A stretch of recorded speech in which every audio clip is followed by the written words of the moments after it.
My name is Carly, welcome to my channel.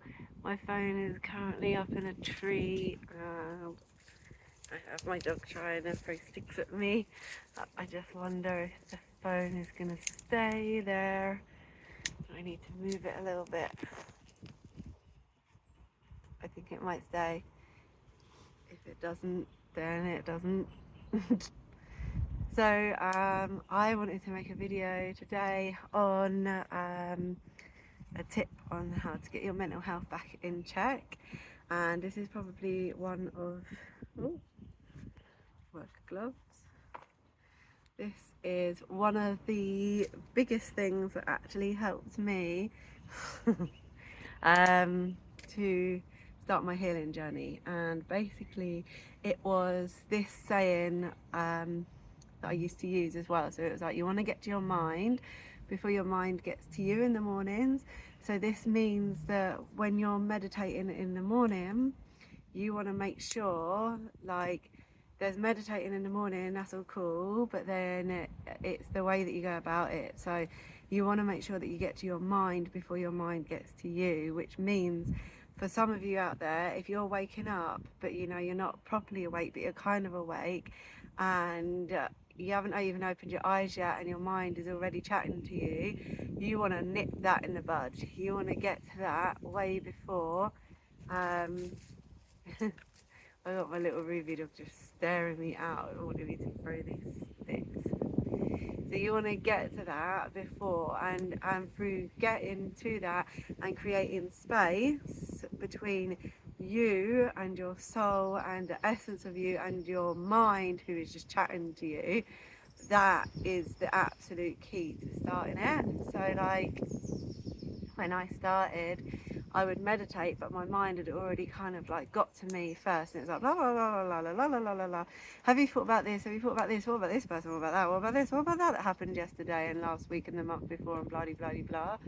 So you just want to make sure that you're creating a space for your day, basically, and that changes everything. So like I said, when I did the meditations and I hadn't created that space, it didn't quite do the work that it did when I got this little tip that I actually gave to myself. I figured that bit out. Yeah, so what I would do is just make sure that I had my headphones ready and I had a playlist with a simple meditation. Don't stress out about them too much. You just need something really simple. Beginners, if you're new to this, or just something that keeps you in tune with your breath. Just something that's really, really easy for you to follow, and it doesn't have to be long to start either. So if you haven't done this before, then for me, when I started, I couldn't even meditate for like 2 minutes. Sitting still for 2 minutes was really, really difficult, and just being able to do any of it was difficult, and it took a while. So don't expect, it's getting windy, my phone might fall out the tree.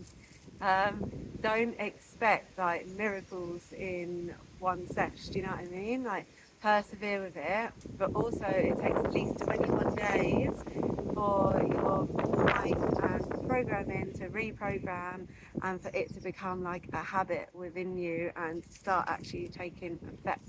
This can definitely happen way before the 21 days, but at least give it 21 days to start seeing the changes. It's not a one-hit wonder. It's like it takes time and perseverance to kind of break through with this. Once you have done your meditation, so you want it on a playlist and have a simple meditation, I then had positive affirmations ready afterwards that flowed straight through, because the last thing that you want to be doing in a meditative space is then going on your phone and going like that, and then and then someone's messaged you, or and then you got to do this, like you don't want any of that. You want to have something really positive afterwards, because straight after meditating, your mind is like a sponge and it soaks up everything so much more. So if you're going to do this meditation and then go straight to negativity and then straight to overwhelm and straight to scrolling on your phone, I would say just don't even bother, because you're actually making it worse for yourself, because you have put yourself in a really calm space. You've created space in your mind that you can then fill up with amazing things. So if you're then filling it up with like chaos and negativity, that's how you're kind of setting the tone for your day, and that's not really what you want. So I would have the meditation ready on a playlist, followed by some positive I am affirmations, and then maybe something positive that I wanted to learn, because take advantage of the fact that your mind is now like a sponge, so learn a few things too. And then after that, I would slowly make my breakfast. I would slowly drink lots of water.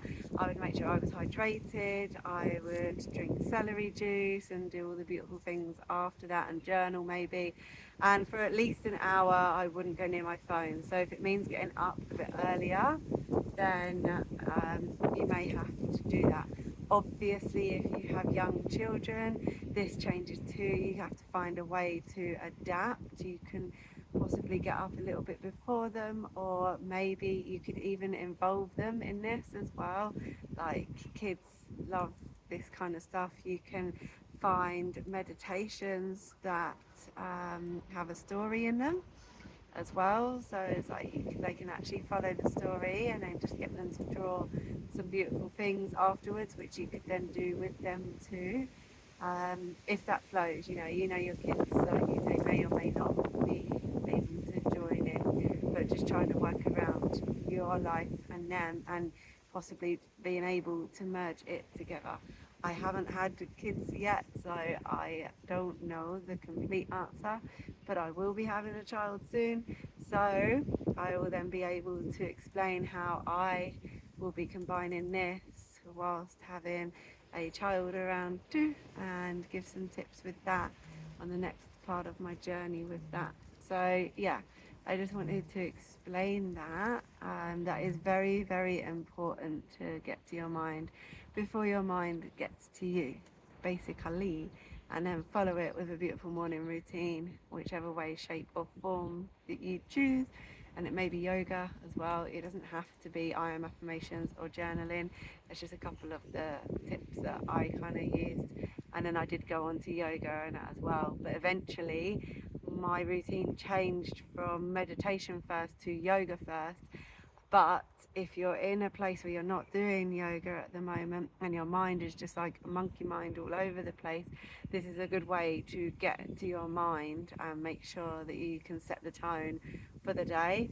Because as soon as you set the tone for that day and make that change, that then also sets the tone for the week, the month, the next month, the year, and then the lifetime. And before you know it, you've actually completely changed your life just by deciding to do these little steps. Yeah, I was in a really bad way a long, long time ago, mentally, physically, everything, but a lot mentally. And this pulled me out. This was the beginning, stepping stones to my healing journey. So yeah, the end, pretty tree and all that. And I'll show you Ruby. It's a Ruby dog. There she is with her sticks. This is actually her tree that she's decided to claim. So I now call this the Ruby tree, where you can come and chill out with Ruby. The end.